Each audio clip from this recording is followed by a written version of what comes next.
Bismillahirrahmanirrahim. Assalamualaikum warahmatullahi wabarakatuh.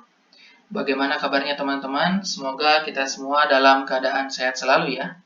Insya Allah pada kesempatan kali ini saya akan coba untuk sedikit menjelaskan materi yang sesuai dengan tema kita kali ini, yaitu meneladani perjuangan Rasulullah di Makkah.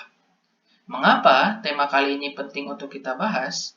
Karena pada dasarnya sebagai seorang muslim, sudah selayaknya bagi kita untuk senantiasa mempelajari lebih dalam berkenaan dengan sejarah, berkenaan dengan awal mula dari perjalanan Rasulullah dalam mensyiarkan ajaran Islam.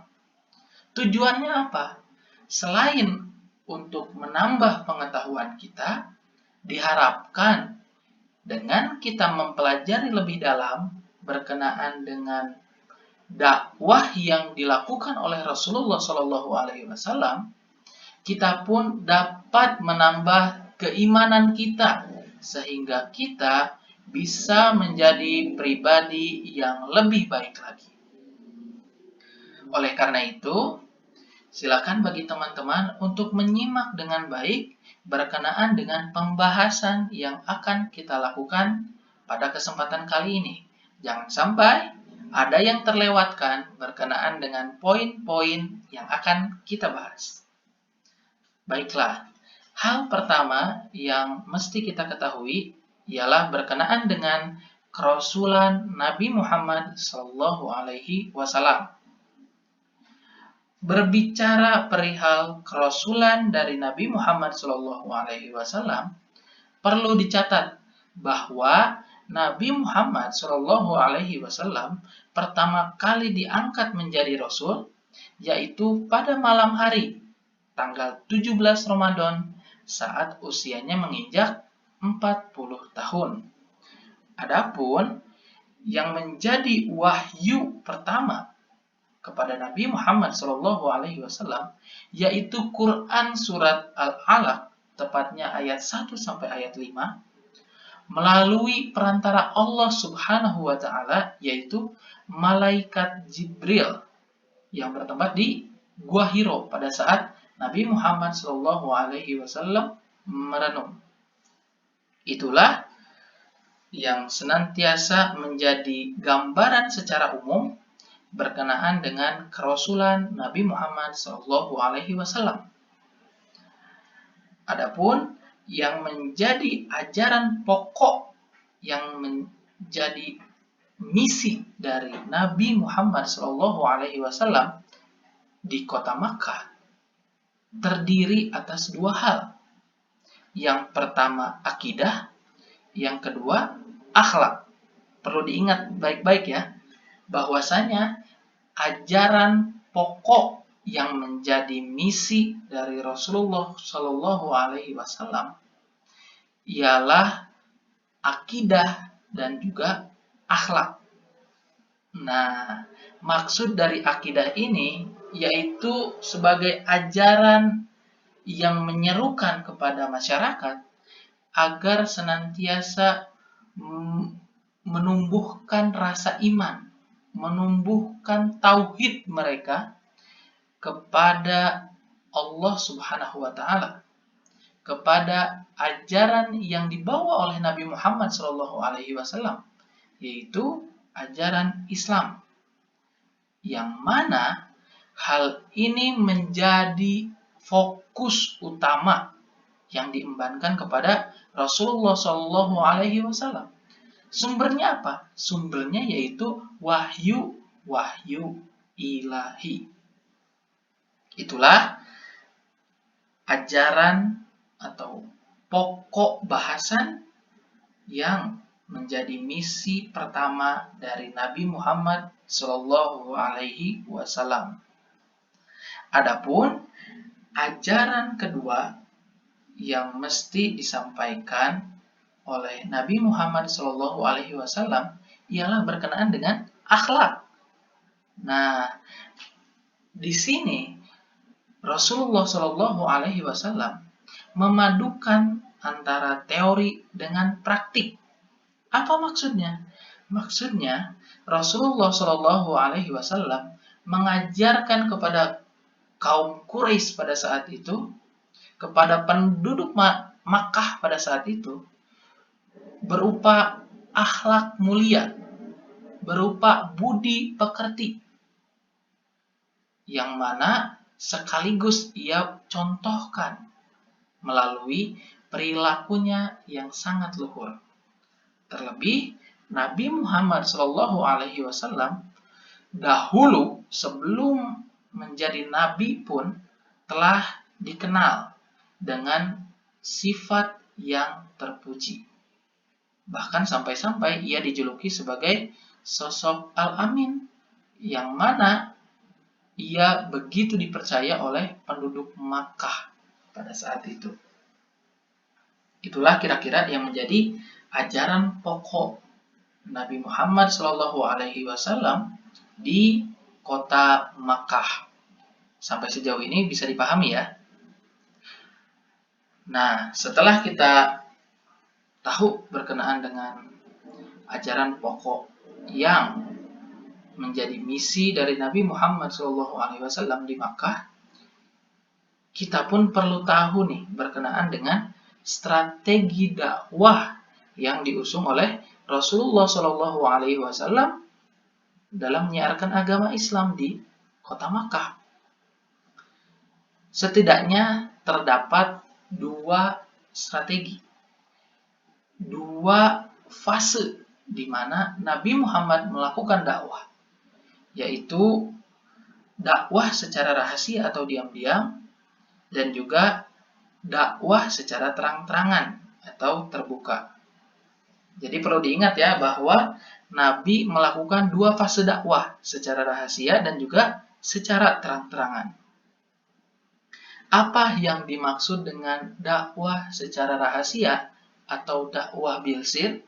Di sini saya telah menyajikan poin penting berkenaan dengan dakwah secara rahasia ini, yaitu dakwah yang dilakukan di rumah Rasul itu sendiri. Pusatnya itu adalah rumah Rasul, karena tidak ada tempat lain yang lebih baik selain dari rumah Rasul itu sendiri atau Darul Arqam. Adapun yang menjadi fokus dakwah dari Nabi Muhammad SAW bukan masyarakat Makkah secara keseluruhan, melainkan kerabatnya terlebih dahulu, sosok-sosok terdekat dari Nabi terlebih dahulu. Itulah yang menjadi fokus dakwahnya. Adapun dakwah yang disampaikan sejatinya ditangani oleh Rasulullah SAW. Jadi pihak-pihak terdekat ataupun kerabat dari Nabi Muhammad SAW mendapatkan pengetahuan perihal ajaran Islam ini secara langsung ataupun secara otentik dari Nabi Muhammad SAW. Selama kurang lebih 3 tahun proses dakwah secara rahasia atau diam-diam ini berlangsung. Lantas, bagaimana dengan dakwah secara terang-terangan? Nah, di sini pun saya telah menyajikan beberapa poin penting berkenaan dengan dakwah Nabi yang dilakukan secara terbuka. Yang pertama, Nabi melakukan dakwah secara terbuka dilatar belakangi oleh turunnya wahyu berupa Quran Surat Al-Hijr ayat 94 yang memerintahkan Nabi untuk senantiasa berdakwah secara terbuka, secara universal kepada masyarakat Makkah pada saat itu. Adapun proses dari dakwah secara terbuka ini dimulai pada saat Nabi memasuki tahun keempat dari kenabian beliau, yang dalam prosesnya dilakukan cukup lama, yaitu selama 10 tahun. Jadi melalui pemaparan tadi bisa kita ketahui bahwa dalam menjalankan strateginya, Nabi berdakwah tidak secara tergesa-gesa, secara perlahan-lahan ya. Kita bisa lihat dari waktu yang dibutuhkan begitu lama oleh Nabi. Selama 13 tahun. Bisa dibayangkan 13 tahun Nabi berdakwah di kota Makkah. 3 tahun secara diam-diam dan 10 tahun secara terbuka.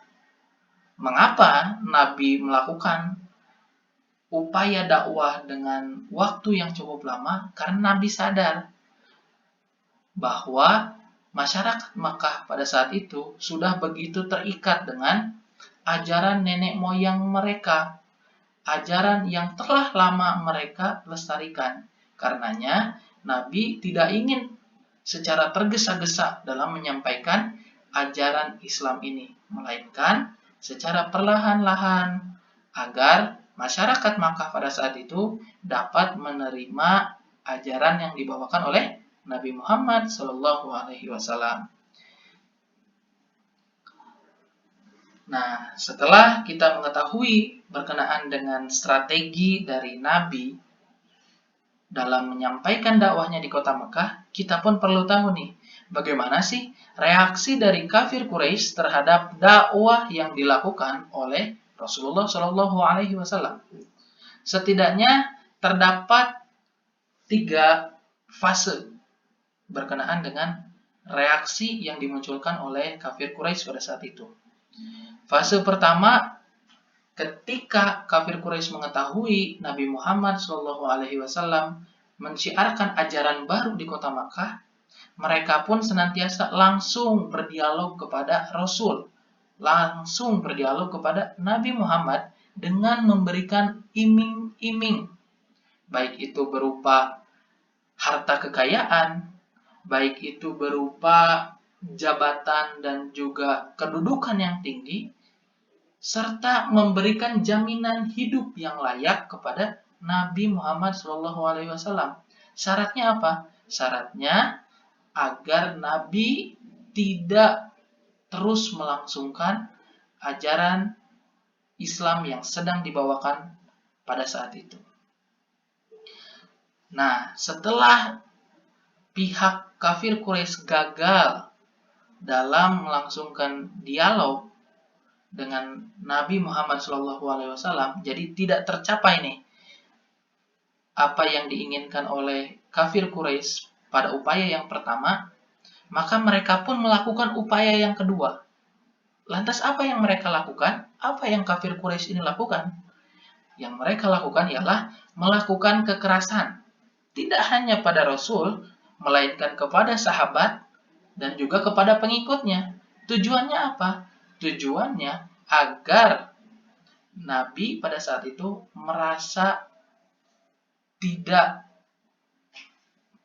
layak untuk melanjutkan upayanya di kota Makkah, agar para pengikutnya kapok untuk melangsungkan ajaran yang dibawa oleh Nabi pada saat itu. Akan tetapi, ketika upaya kedua telah dilakukan, nampaknya pengikut dari Nabi Muhammad SAW justru tidak berkurang. Malah perlahan-lahan muncul tuh tambahan jamaah dari masyarakat Makkah pada saat itu yang simpatik terhadap apa yang dibawakan oleh Nabi Muhammad dan para pengikutnya. Lantas mereka pun melakukan reaksi ketiga dengan cara melakukan boikot ekonomi dan politik terhadap Rasulullah dan pengikutnya. Tujuannya agar mereka, umat muslim dalam hal ini, tidak terus menambah jumlah mereka, tidak memperluas jaringan mereka, agar pengaruh yang diberikan tidak semakin membesar. Itulah kira-kira reaksi dari kafir Quraisy terhadap dakwah yang dilakukan oleh Rasulullah SAW. Adapun yang menjadi alasan kafir Quraisy begitu berupaya melakukan berbagai macam hal untuk menolak dakwah Rasul dipengaruhi oleh beberapa faktor. Yang pertama, kesombongan dan keangkuhan masyarakat Makkah pada saat itu, khususnya kaum Quraisy, yang begitu arogan, menganggap tinggi derajat mereka dibandingkan kaum yang lain. Lalu yang kedua, adanya fanatisme buta terhadap leluhur mereka. Sehingga masyarakat Quraisy, masyarakat jahiliyah pada saat itu, khawatir akan robohnya suatu budaya yang telah mereka lestarikan, suatu kepercayaan yang telah mereka yakini. Karenanya, dengan adanya ajaran Rasulullah SAW dianggap dapat menjadi ancaman bagi mereka. Adapun yang terakhir, alasan mengapa mereka menolak dakwah dari Rasulullah SAW sejatinya karena adanya pengaruh eksistensi dan kekuasaan. Dikhawatirkan dengan semakin kuatnya pengaruh dari umat muslim dapat menggoyahkan kekuasaan yang mereka pegang, yang kafir Quraisy ini sedang jalankan. Karenanya mereka berupaya sebisa mungkin untuk menolak dakwah dari Nabi Muhammad SAW. Adapun yang menjadi peristiwa besar selama proses dakwah Nabi Muhammad SAW di Mekah terdapat dua hal, yaitu perjanjian Aqobah dan juga hijrahnya kaum muslim. Apa yang dimaksud sebagai perjanjian Aqobah di sini? Perjanjian Aqobah yaitu perjanjian antara Nabi Muhammad SAW dengan para penduduk Yastrib yang sedang berselisih pada saat itu, khususnya dari suku Aus dan Khazraj yang pada akhirnya memeluk ajaran Islam.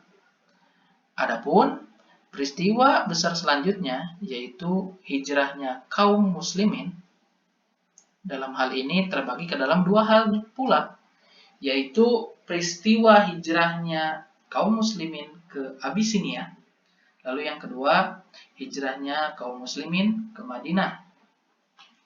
Hijrahnya kaum muslimin ke Abisinia tujuannya untuk meminta perlindungan kepada Raja Abisinia ataupun Habsyi pada saat itu, yaitu Raja Najasyi, agar mereka tidak mendapatkan perlakuan keras lagi dari kaum kafir Quraisy. Adapun hijrah yang kedua, yaitu hijrahnya Nabi dan pengikutnya kepada kota Yastrib atau kota Madinah, pun agar mereka dapat mengembangkan dakwah dan menyelamatkan penduduk yang telah memeluk ajaran Islam, agar mereka bisa hidup dengan baik, karena masyarakat Yastrib atau masyarakat Madinah menerima Nabi Muhammad dan juga pengikutnya dengan tangan terbuka, dengan sambutan yang baik. Itulah kira-kira peristiwa besar yang terjadi dalam proses dakwah Nabi Muhammad SAW di Makkah, yaitu terjalinnya perjanjian Aqobah dan juga hijrahnya kaum muslim dari kota Makkah. Itu saja yang bisa saya sampaikan berkenaan dengan tema kali ini. Mohon maaf atas segala kekurangan. Semoga dengan disampaikannya materi pada kesempatan kali ini dapat bermanfaat bagi kita semua. Mohon maaf atas segala kekurangan. Wassalamualaikum warahmatullahi wabarakatuh.